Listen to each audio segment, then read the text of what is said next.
Hello, everyone. Welcome to HSEP 302, Emergency Planning and Incident Management. My name is Curtis Brown. I'll be your instructor for the semester as we learn together. Want to go over the syllabus and learning objectives, provide a little bit of background about myself, and really just discuss how to be successful in the course. I think it's an interesting course, one that will assist you in the various public safety, emergency management, homeland security careers that you're choosing to go into. Even if you're not choosing to go into, I think it's just some core knowledge to have in the world that we live in. From time to time, I do post videos. I usually do it every week. Excuse me. I usually do it at the beginning of the week to highlight what we will learn for the week ahead, but also to reflect on some of the high points from the week that just passed. And this is to highlight some of the things that will probably show up in the quizzes and the midterm exams and final. Really hit the high points, and I really like critical thinking in conversations. For the discussions, which we'll talk here in a second, I'll usually pose a question that really doesn't have any right or wrong, but it demonstrates if you're critically thinking and understanding the readings and thinking about the impact to emergency management, homeland security critically. So first, for today's video, I'll provide a brief background about myself and my experience, then go over the course description and learning objectives, and then what you'll be graded on, and then give a couple other updates. I try to keep these videos short, right around the 10-minute mark. Sometimes they go over, and I'll post them, and you can definitely come back and watch them at your leisure. You'll have the access to the YouTube link. You have access to my bio. The main thing is I have state, local, federal experience in homeland security, emergency management policy, as well as planning. I have worked in 3 gubernatorial administrations and homeland security, emergency management positions. Working on a host of homeland security policy, emergency management policies, hands-on emergency management planning experience for both natural and man-made events. This past Monday, of course, very busy, working numerous hours, coordinating with all of our various state, federal, and local partners, because of the gun rally that occurred here in the city of Richmond, which impacted also VCU. VCU was at the planning table. Just like this course, we'll focus on all hazards. I have all hazards experience in emergency management planning, but also policies and procedures. In my current role at the Virginia Department of Emergency Management, I'm the number 2 appointed position within the agency, having oversight over all aspects of the operations of the agency, personnel, budget, planning, direct report to the governor's office for legislative and other items. When we have disasters, serving the senior policy decision-making team for ensuring that our response is adequate and that we're coordinating with all of our various partners. So again, you have my bio. Feel free to ask any questions about my background and experience.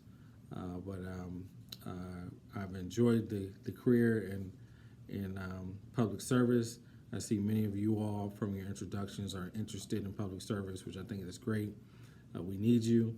We need your perspective, your diversity, and so I'm glad you're all interested in serving in whatever aspect of homeland security, public safety that you're interested in. And again, I think this course will complement your career goals. So this course The title is Emergency Planning and Incident Management, and of course you read the course description. The thing I would like to highlight is that I developed this course from the perspective of being an emergency manager, someone who has to coordinate and plan, leveraging other disciplines, whether it's law enforcement, fire, EMS, intelligence. Emergency managers are coordinators, and so they leverage the capabilities of other public safety entities and partners, whether it's public sector, private sector, or nonprofits, or the community, the public.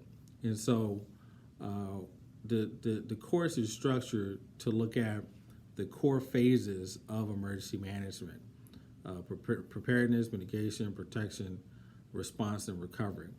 And so by understanding those different phases, looking at things from an all hazards standpoint, all hazards, we'll get into this in a couple of weeks or the next couple of weeks, natural hazards, man-made accidents, and human-caused disasters such as terrorism. So we're looking at all hazards.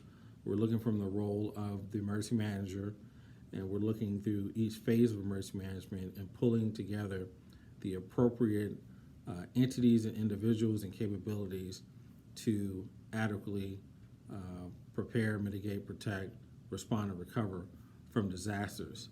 And as we've seen over the last decade, last 20 years, we have a host of evolving threats and risks that we have to prepare for in our society. Clearly, 9/11, September 11th, highlighted in a very dramatic way the role of terrorism in America and even across the globe, but specifically in America being the most devastating and deadly terrorist attack. It introduced the country to the need to elevate our security, but that threat of terrorism has evolved over the last years. We still have a threat from international terrorist groups, but over recent years we've had a rise in domestic terrorism from separatist and white nationalist organizations that have been actually more deadly. So we have to look at the international terrorism threat, lone wolves inspired by international terrorist groups. We also have to look at the domestic terrorist threat as well. So we'll be talking about that. Clearly, from a natural hazard standpoint, we have to consider the rising impact of climate-related disasters, more frequent and powerful flooding events, hurricanes, tropical storms, and those have been rising.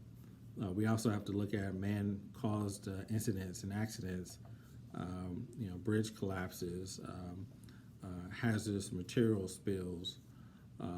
We can look at health-related threats related to pandemic influenza. Report recently about the outbreak that it has occurred in China. That has now there has now been someone infected in Washington State. So the CDC, Center for Disease Control, has sent out some advisory information. So we're in this world of evolving threats and hazards, and emergency managers, as risk managers and hazard managers, must be prepared and understand the risks and threats that exist throughout our communities and society. And based on that understanding of risks and hazards, we then are able to identify the plans and the capabilities and the coordination that needs to occur to prepare, mitigate, protect, respond, and recover. And so one of the first things that we'll be talking about is understanding threats, risks, and hazards to your communities. So just a heads up, this week I asked you to give an introduction to the course, a little bit about yourself and your major and your interest. I also asked the question, hey, what's your favorite place to visit? And many of you all gave a lot of beautiful places all across the world, some here domestically, some internationally. The question next week will be strategically consider the threats and hazards, both man-made and natural, to your favorite places. And it'll take a little bit of research. Some of it will be just knowledge that you have, but each one of these places are located strategically in places that have certain hazards. Some less so or more so as it relates to the terrorism threat. Some less so or more so related to major snow events or landslides or earthquakes. Again, the diversity of the location, based on its geography, based on its history, we have to look at it from a threat and risk standpoint. And that's the starting point for our ability to then consider how do we plan and prepare with the understanding of the threats and hazards that exist. And so the course objectives here, you have seven. And again, really to increase your knowledge and understanding of the fundamentals of emergency planning and incident management, and understand the complexity and the multifaceted environment that emergency managers face in emergency planning. It's not an easy discipline. It's something that you have to constantly read and understand threats and hazards. You have to understand the frameworks that allow for our ability to coordinate and connect with different disciplines. So there's an understanding of the National Incident Management System and Comprehensive Planning Guide, National Response Framework.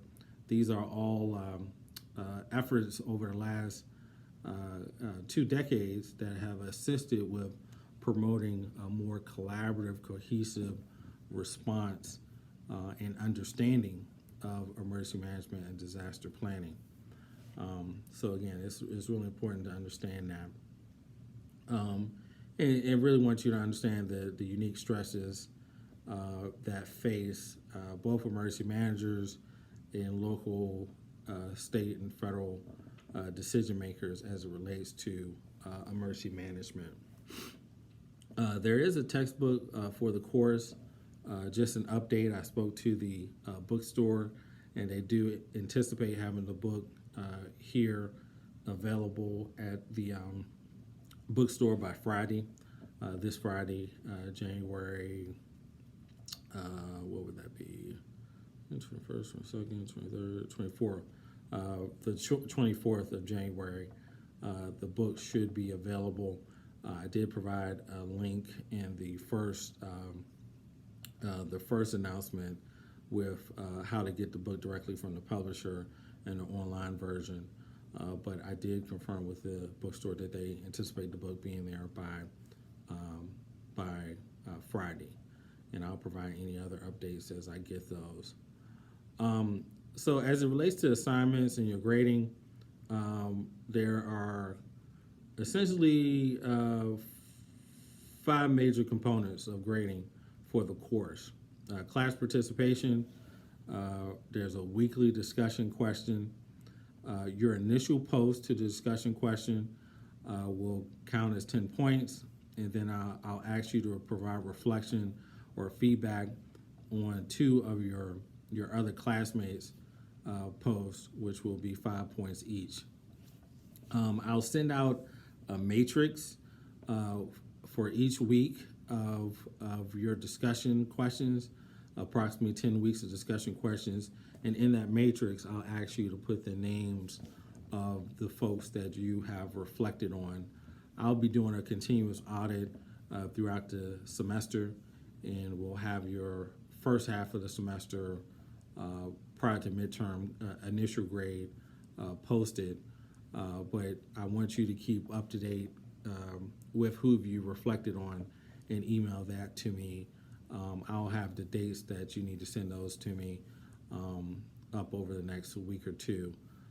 But again, when your initial post should be thoughtful, I usually appreciate at least 2 thoughtful paragraphs A paragraph is at least 3 sentences.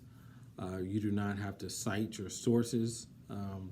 It's essentially a written conversation. You should reference the reading as well as major events in your experience, and you should directly answer the question. A lot of times folks kind of veer off from the question, but I really do want you to answer the question. I want you to answer the question connecting it to the reading, and then when you reflect on your two classmates' posts, you only have to write a thoughtful paragraph again, just at minimum 3 sentences. And again, when you reflect on your classmates, that should be thoughtful and connected to your reading, and understanding, and demonstrate that you understand the reading and can apply it. The second component that counts towards your grading is the independent study certificates. I've identified 4 independent study certificates. They're available through FEMA's website. Someone has brought it to my attention that FEMA has changed the names or at least the course numbers to some of these courses. So I'll update the syllabus, but it should be pretty easy still to find these courses. I think they kept the names the same but changed the numbers. But these 4 courses are, again, available through FEMA. You do have to log on and get a number in order to get credit in a certificate for taking the course. So you do have to fill out some information, FEMA, just to validate that you're a student. And again, these courses are available to everyone in America. A lot of folks take them clearly who are in emergency management, homeland security programs. The courses that I've identified complement our reading as well as the learning objectives for the course. Within the syllabus, I have put suggested times for you to take these independent study courses. You're not required to do it then, but I highly suggest it because they do complement the reading. I'm not going to ask for these independent study certificates until later in the semester. I see I need to update the syllabus to essentially to say the first week in May. By May 1st, I would like for you to send me the 4 PDF certificates demonstrating that you've successfully passed and completed these courses. But again, inside the syllabus, you'll see suggested. It's a suggested time to take those independent study courses. It's not required. I won't be asking for them until later in the semester. I'll send a reminder later semester when they're due. And since so much time is given, I will not be accepting late submissions since they're coming in later in the semester anyway. So I hope that's clear. If you have any questions, please let me know. Throughout the semester, we'll have a couple of quizzes. The quizzes will be no more than 10 questions, mostly true, false, multiple choice. It'll be consistent with some of the major points from the readings for the weeks prior to the quiz. So usually I have a quiz that goes over weeks 1 through 3, 3 through 6, etc. And again, if you've kept up with the reading and the material, you should do well. The midterm exam will cover all the material from the first half of the semester from each week, hitting the major learning objectives from each week. It'll complement in many respects the quizzes that have occurred over that time period, and again, be consistent with the course reading. So hopefully you're keeping up with that. The midterm exams are structured true, false, multiple choice, and there will probably be a memo writing assignment where where I envision that you're the emergency manager for a locality, a local government, and ask you to provide a solution to a problem, an emergency management problem. I'll provide more details leading up to that, but it will probably be a 1 to 2 page memo required for the midterm, as well as the final. The midterm and the final will be structured similarly. The final will be comprehensive. Again, 20% of the grade, true, false, multiple choice, possibly fill in the blank, and again include that memo writing assignment. And again, it will be comprehensive. So those are the 5 elements of the course: weekly discussion, independent study certificates, quizzes, midterm exams, final exams. Again, I think everyone could be successful in the course. You do have to keep up. You do have to participate. Again, we're all adults here, and I believe that you signed up for this course because you're interested in Homeland Security Emergency Management. Hopefully that's demonstrated in your participation in the course. If you have any questions, feel free to email me. Happy to set up a conference call or in-person meeting if necessary. And 1 or 2 of y'all have already done that. I do see I need to make a couple of tweaks to the syllabus, and so I'll go ahead and update the syllabus with those tweaks, just so no one's confused. But go ahead and proceed with getting the textbooks. The textbook reading isn't due until next week. It doesn't start until next week, so there's still time. For this week, make sure you have posted your discussion question, which is due here within the next 30 minutes, and then go ahead and reflect on 2 other classmates' posts. I did want to mention that for the discussion questions, the week for the course is Sunday through Friday, and so I usually post the discussion post question by Sunday along with a video, and then by Wednesday, if you can provide your initial reflection. By Friday, if you can respond and engage and reflect to 2 other classmates. So just wanted to mention that in terms of the timeline. So I'm well over my 10 minutes, but I wanted to probably have a more thorough post video this week since we're just starting off the semester.